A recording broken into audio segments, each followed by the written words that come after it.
தீபக்கும் சுனிதாவும் பேசிட்டு இருக்காங்க. அப்போ தீபக் கேட்குறாரு, கோன் ஜீத்தேகா அப்படின்னு. என்னோட ஹிந்தியை கொஞ்சம் அட்ஜஸ்ட் பண்ணிக்கோங்க.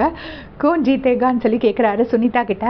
உடனே சுனிதா அப்படியே பேசாமல் மேக்கப் போட்டே இருக்காங்க. அந்த டைம் முத்துக்குமரன் வாட்டர்மெலன் கொண்டுட்டு வராரு. கொண்டு வந்தவொடனே ஏவாலா அப்படின்னு கேட்குறாங்க. யார் ஜெயிப்பாருன்னு கேட்டுட்டு இவனா அப்படின்னு கேட்குறாங்க. கேட்ட உடனே வந்துட்டு சுனிதா அதுக்கு வந்துட்டு இல்லை, எனக்கு நீங்கள் தான் வின் பண்ணுவீங்கன்னு தோணுது அப்படின்னு சொல்லிட்டு ஹிந்தியில் சொல்கிறாங்க. அந்த சென்டென்ஸ் சொல்கிற அளவுக்கு எனக்கு ஹிந்தி தெரியாது.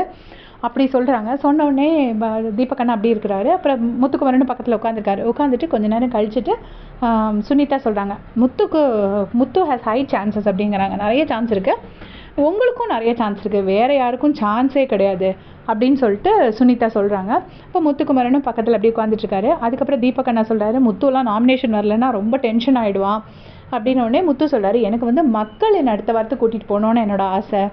நாமினேஷன் வரலைன்னா நானாக வர மாதிரி இருக்கும், மக்கள் கூப்பிட்டு போகணுங்கிறது தான் என்னோடய ஆசை, அதுக்காக நான் நாமினேஷன் வரணும்னு வருத்தப்படுவேன் அப்படின்னு சொன்னோடனே இவர் தீபக் அண்ணா சொல்லுவார், முதல்ல வந்தோடனே இவன் சொல்லுவான், நான்லாம் 10 வாரம் நாமினேஷனில் வருவேன்னு சொல்லுவான், ஆனால் பார்த்தா ஒரு 6 வாரம் தான் மொத்தமாகவே வந்திருப்பான்னு நினைக்கிறேன் அப்படின்னு சொல்லிட்டு தீபக் அண்ணா சொல்கிறாரு. உடனே முத்துக்குமரன் சொல்கிறாரு, இல்லைண்ணே வெறும் 5 வாரம் மட்டும்தான் நாமினேஷனில் நான் இல்லை அப்படின்னு சொல்லிட்டு, உள்ளதுலேயே இங்கே இருக்கிறதுலேயே கம்மியான நாமினேஷன் வந்தது நீ தானே அப்படின்னு சொல்லிட்டு தீபக் அண்ணா சொல்கிறாரு. ஸோ இவங்கெல்லாம் பேசிகிட்டு இருக்கும்போது ரயான் வந்துட்டு சாப்பாடு சாப்பிட கூப்பிடுறாங்க.